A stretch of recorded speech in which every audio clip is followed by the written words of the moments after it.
Welcome to our channel Sai Amritavani. Om Sairam.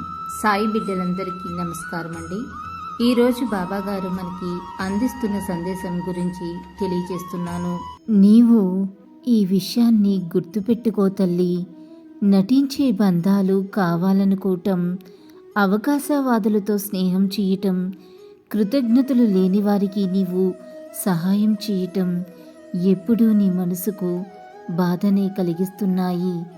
వాటిని నువ్వు వీలైనంత దూరంగా ఉండటం ఎంతో మంచిది.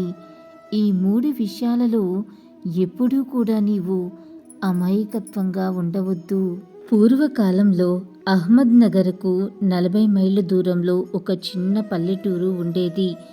ఆ ఊరిలో విశ్వనాథరావు అనే చెప్పులు కుట్టేవాడు ఉండేవాడు. అతడు ఒక పూరిపాకలో నివసిస్తూ ఆ ఊరి మధ్యలో గల కరెంటు స్తంభం కింద పగలంతా కూర్చుని చెప్పులు కుడుతుండేవాడు. భార్య, 2 ఆడపిల్లలతో సంసార భారం మోయటం చాలా కష్టంగా ఉండేది. వచ్చే కొంత డబ్బుతోనే జీవితం సాగిస్తూ ఉండేవాడు. ఒకరోజు పని దొరికి మరొక రోజు దొరకక జీవితం గడుస్తుండేది. విశ్వనాథరావుకి సాయినాథుడంటే ఎంతో భక్తి. ప్రతి నిత్యము ఆ సాయినే తలుస్తుండేవాడు. ఏ పనిలో ఉన్నా సాయినామ స్మరణలోనే గడిపేవాడు. ఎప్పటికైనా తాను నమ్మిన సాయిదేవుడు తనను ఈ బాధల నుండి బయటపడేస్తాడని తలిచేవాడు. ప్రతిరోజు తన ఇంట్లో ఉన్న చిన్న సాయినాథుని పటానికి నమస్కరించి ఆ పటాన్ని చేతిలో తీసుకుని ఉదయం 10 గంటలకల్లా ఆ కరెంటు స్తంభం వద్దకు చేరుకునేవాడు. ఆ స్తంభానికి సాయినాథుని ఫోటోను వేలాడదీసి దాని కిందనే స్తంభానికి ఆనుకుని కూర్చుండేవాడు. చెప్పులు కుట్టుకోవడానికి కావలసిన సామానంతా ఒక పాత సంచిలో వేసుకుని భుజానికి తగిలించుకుని వచ్చేవాడు. సాయంత్రం 6 గంటల వరకు అక్కడే ఉండి తిరిగి సామానంతా ఆ సంచిలోని పెట్టుకుని సాయినాథుని ఫోటోను కళ్ళకద్దుకుని చంకల పెట్టుకుని తిరిగి ఇంటికి చేరేవాడు.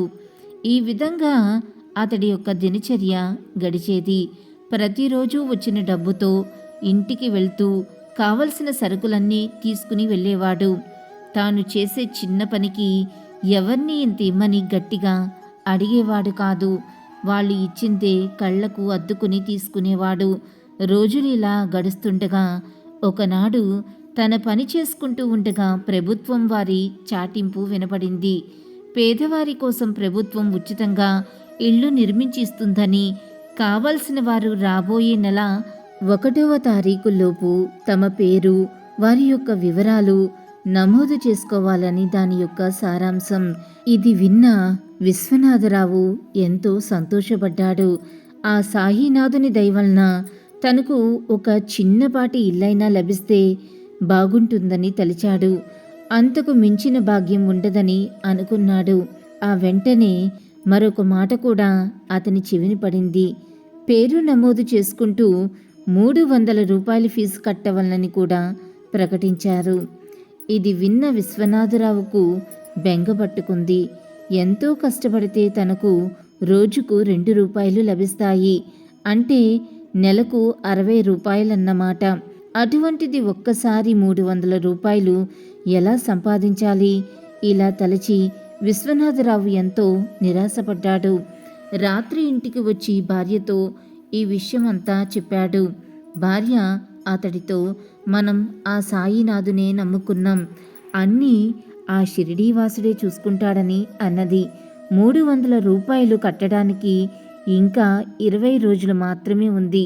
ఈ 20 రోజుల్లో 300 రూపాయలు దొరకటం విశ్వనాథరావుకి చాలా కష్టంగా తోచింది. ఆ సాయినాథుడే దిక్కని తలిచాడు. సాయినాథుణ్ణి నమ్మిన వారిని నిత్యం రక్షించే దైవం.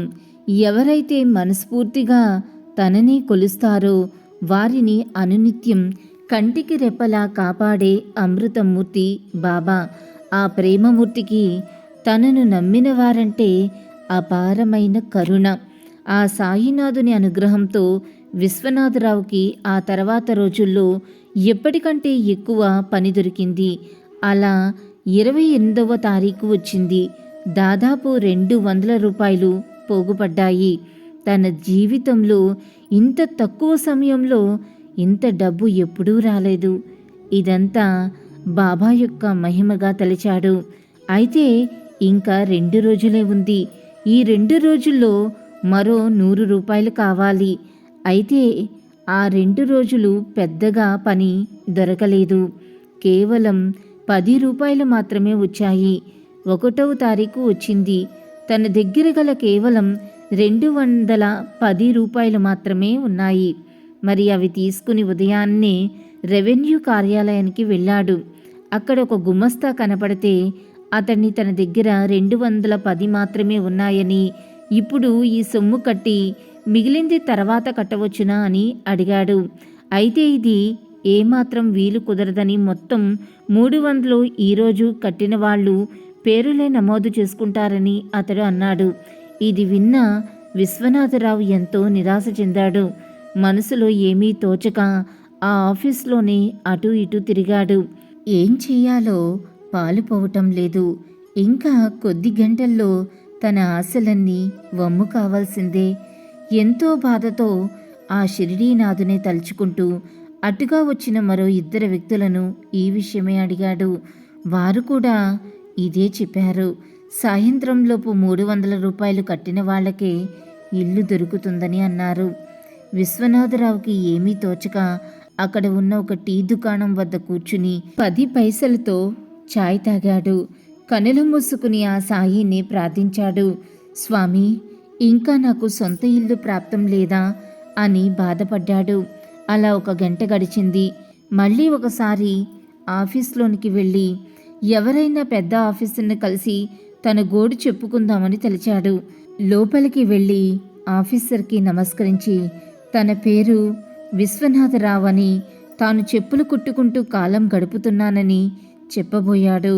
వెంటనే ఆఫీసర్, ఆగు నాయనా ఆగు, ఇప్పుడే నీ తండ్రి వచ్చి నీ పేరు మీద 300 రూపాయలు కట్టి వెళ్ళాడు కదా, నీకు త్వరలోనే ఇల్లు మంజూరవుతుంది అని అన్నాడు.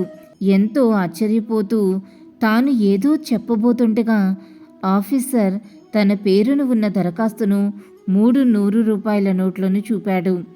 జరిగింది విశ్వనాథరావుకి అర్థం కాలేదు. ఒక్కసారిగా ఆశ్చర్యపోయాడు. ఆఫీసర్తో ఏదో అనబోతుండగా నౌకరు వచ్చి, పదవయ్యా పద, బయటకు పద, సార్కి చాలా పనులున్నాయి, ఇందాక మీ ముసలాయన వచ్చి కట్టి వెళ్ళాడని చెప్పాడు కదా, పదమని బయటికి పంపివేశాడు. జరిగిన విషయం విశ్వనాథరావుకి అర్థమయ్యింది. అతడి యొక్క ఆనందానికి అవధులు ఆ సాయినాథుడే వచ్చి తన తరపున కట్టి వెళ్ళాడని తలిచాడు. తాను నమ్మిన ఆ సాయినాథుడు తనను ఈ విధంగా ఇంటిని బహుకరించినందుకు ఆనందంతో అతని కనులు చెమర్చాయి. ఇంటికి వెళ్ళి జరిగిందంతా భార్యకు చెప్పాడు. ఆ కుటుంబం ఆనందం ఇంత అంతా కాదు. తాను నమ్మిన సాయి తనను ఎంతగా అనుగ్రహించాడో తలుచుకుని ఎంతో సంతోషించాడు. కొద్ది కాలానికే వారికి ఇల్లు మంజూరు చేయబడింది. ఒక మంచి రోజు చూసుకుని ఆ ఇంట్లో చేరి జీవించినంత కాలం బాబానే సేవిస్తూ కలకాలం సుఖంగా జీవించాడు. సాయినాథుని నమ్మిన వారికి దేనికి లోటుండదు. ఆ షిరిడీనాథుని నిత్యం తలిచేవారికి ఆ స్వామి ఎల్లప్పుడూ కూడా అండగా ఉంటాడు. ఎప్పుడూ కూడా కంటికి రెప్పలా కాపాడుతూ ఉంటాడు. సన్మార్గంలో జీవిస్తూ తోటి వారి అందరిలో బాబానే చూసేవారికి దేనికి లోటుండదు. ఎటువంటి ఆపద కూడా వారికి దరిచేరదు. జీవితం ఎంతో సుఖంగా గడుస్తుంది. విన్నారు కదా బాబా తన భక్తుణ్ణి ఏ విధంగా వచ్చి ఆదుకున్నారో. చివరి నిమిషం వరకు కూడా అతనికి నమ్మకం పోలేదు బాబా మీద. అలాంటి భక్తులకు బాబా త్వరగా ఆదుకుంటారు. నువ్వు ఎంత నమ్మితే అంత. ఈరోజు మనకు కష్టం వస్తే బాబా మీద నమ్మకాన్ని వదిలేసి కోరికలు తీరి సుఖం వస్తే బాబా మీద నమ్మకం ఉంటే ఉపయోగం ఎప్పటికీ ఉండదు. మంచైనా చెడైనా నువ్వే మాకు దిక్కు, నువ్వేం నాకు అంతా అని ఎప్పుడైతే మనం గట్టిగా నమ్మకాన్ని బాబా మీద పెట్టుకుంటామో అప్పుడు కదిలి రాకుండా ఉంటాడా బాబా చెప్పండి?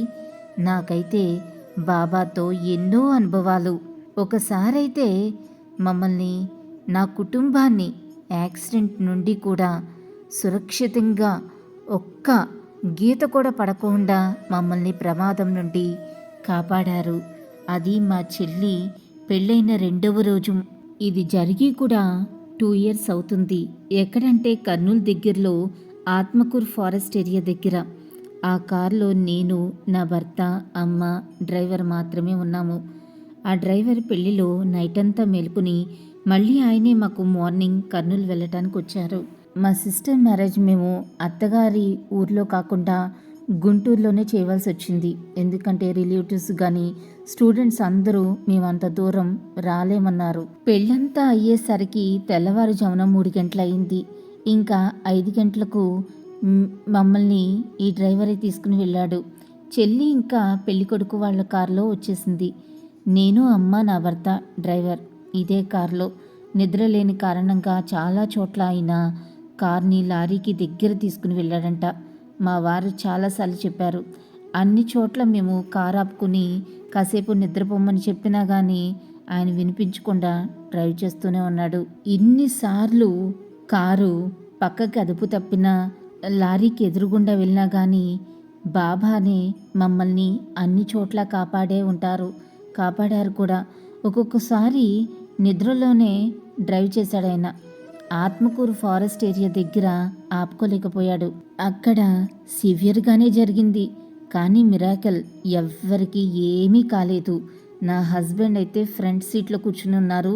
ఆ కార్ సైడ్ మొత్తం అంతా, ఆయన కూర్చున్న సైడ్ అంతా పోయింది. కానీ ఎవ్వరికి ఏమీ కాలేదు.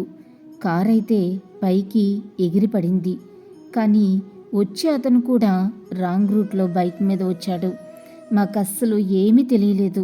కారు కాస్త షేక్ ఇచ్చి పైకి ఎగరటం వలన మాకంతా కాసేపు అయోమయ స్థితిలో ఉన్నాం. ఏం జరిగిందా అని. తీరా చూసేసరికి యాక్సిడెంట్ అయిందని అప్పుడు అర్థమైంది 5 నిమిషాలకి తేరుకున్న తర్వాత. కానీ బాబా చూసారా, నమ్మకం ఉంటే బాబా మీద ఏ విధంగా కాపాడతారనే దానికి ఇదే నిదర్శనం. మాకు ఆ రోజు సివియర్గా ఏదైనా జరుగుంటే మా చెల్లి అనాథ అయిపోయేది. తనకంటూ ఎవ్వరూ ఉండేవాళ్ళు కాదు. నేను, అమ్మనే కదా. నాన్న చనిపోయి 8 ఇయర్స్ అవుతుంది. అంటే 2018లో చనిపోయారు. మేమెవ్వరూ లేకపోతే మా చెల్లి అనాథ అయిపోయేది. బాబా ఎలా అద్భుతంగా మమ్మల్ని కాపాడారో చూశారు కదా. అంటే ఇదంతా మీకు ఎందుకు చెప్తున్నానంటే, మనకి ముఖ్యంగా ఉండవలసింది బాబా మీద నమ్మకం.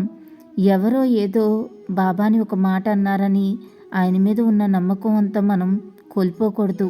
బాబా తన బిడ్డల్ని ఏ విధంగా కాపాడుకుంటారో, ఎలా హక్కును చేర్చుకుంటారో మా జీవితాలే నిదర్శనం. ఎందుకంటే మా నాన్నని కోల్పోయినా, మాకంటూ ఆస్తిపాస్తులు ఏమీ లేకపోయినా మా చెల్లి ఒక్కటే నా పెళ్లి చేసి, తన పెళ్లి చేసుకుని, మా నాన్న యొక్క కార్యక్రమాలు జరిపించి అంతా తనే లీడ్ చేసుకుంటూ వస్తుంది. ఇదంతా కారణం బాబా తనకి ఇచ్చిన ఉద్యోగం బట్టే కదా. అంటే బాబా కరుణ ఏ విధంగా ఉంటుందో మనం చెప్పలేం. మేమెవ్వరూ ఒక్కరి మీద ఆధారపడకుండా మేము ముగ్గురమే ఆడవాళ్ళమైనా మా పనులన్నీ మేము చేసుకున్నాం. ఈవెన్ పెళ్లి టైంలో కూడా ఒక్క బంధువు కూడా వచ్చి మాకు సహాయం చేసింది లేదు. నిలబడి మేమున్నాం చేస్తామని కూడా చేసిన వారు లేరు. ఈవెన్ మా నాన్న తల కొరివి పెట్టడానికి కూడా మా బాబాయ్ సందేహించారు. ఆయన కూడా చనిపోయారు ఈ మధ్యనే. కానీ మాకు కన్యాదానం చేయటానికి కూడా ఎంతో బాధపడ్డారు. మేం చెయ్యం. బంధువుల్లో కూడా ఒక్కరంటే కూడా ఒక్కరు సహాయం చేయరు. లాస్ట్కి ఎట్టికేలకు మా పిన్ని బాబాయ్ వాళ్ళనే బ్రతిమిలాడుకుంటే వాళ్లే చేస్తామని అప్పటికెప్పటికో ఒప్పుకుని చేశారు. విన్నారు కదా బాబా గురించి. మా చదువులు చదివించటం కూడా బాబా యొక్క కృపే. మా లా డిగ్రీ పూర్తి చేసామంటే లా చదువుతామని మేము అసలు అనుకోలేదు. చిట్స్ వేసినప్పుడు ఎంతసేపు డిగ్రీయే చదివిస్తానని వచ్చేది. అది ఏ డిగ్రీ అనేది మాకు అర్థమైంది కాదు. తర్వాత అర్థమైంది లా డిగ్రీ అని. అది బాబా తలుచుకుంటే ఏదైనా చేయగలరు. ఈరోజు మా కుటుంబం ఇంత సంతోషంగా, ఆనందంగా, ఎవరి సహాయం తీసుకోకుండా మాకు మేము అన్నీ చేసుకోగలిగామంటే అది మాకు బాబా పెట్టిన భిక్ష. ఆయన మా వెంట ఉండి మాకు తండ్రిలాగా మాకు అన్ని పనులు చేసి పెట్టాడనేదే మాకు నమ్మకం. ఏది చిన్న కష్టం వచ్చినా మేము బాబాతోనే చెప్పుకుంటాం. మా చదువులో కూడా మాకు ఫస్ట్ క్లాస్ కానీ కాలేజీ ఫస్ట్ కానీ ఆయన ఇచ్చిన భిక్షే. ప్రతిదీ కూడా బాబా ఇచ్చిన భిక్షే. అందుకే ఇన్నిసార్లు బాబా గురించి ఎంత చెప్పినా కూడా చాలా తక్కువే. మా జీవితాల్ని ఒక అద్భుతంగా మలిచిన భగవంతుడి గురించి ఎన్నిసార్లు చెప్పుకున్నా తక్కువే అవుతుంది కదా. మీ అందరితో ఈ విధంగా షేర్ చేసుకోవటం నాకు చాలా ఆనందంగా ఉంది. ఇంకా ఆయన గురించి చాలా చాలా అనుభవాలు మీతో తప్పకుండా నేను ఇంకొక వీడియోలో మళ్ళీ పంచుకుంటాను. ఎంత దయ బాబాకి నా కుటుంబం మీద. అందుకే నిరంతరం నాకు మంచైనా చెడైనా బాబా మీద నమ్మకం ఎప్పటికీ పోదు. మీరు కూడా బాబా మీద నమ్మకాన్ని ఎప్పటికీ కోల్పోకుండా కాపాడుకోండి. ఆయన మన వెంటే ఉండి ఎన్నో అద్భుతాలు చేస్తారు. అవన్నీ ఆయన చేస్తున్నారని మనకి నిదానంగా అర్థమవుతుంది. అల్లా మాలిక్, అల్లా అచ్చా కరేగా. ఓం సాయిరామ్. ఇలాగే బాబా గారి సందేశం రోజు వినాలి అనుకుంటే మన ఛానల్ని సబ్స్క్రైబ్ చేసుకుని సపోర్ట్ చేయండి. అంతవరకు సర్వే జన సుఖినో భవంతు. Thanks for watching.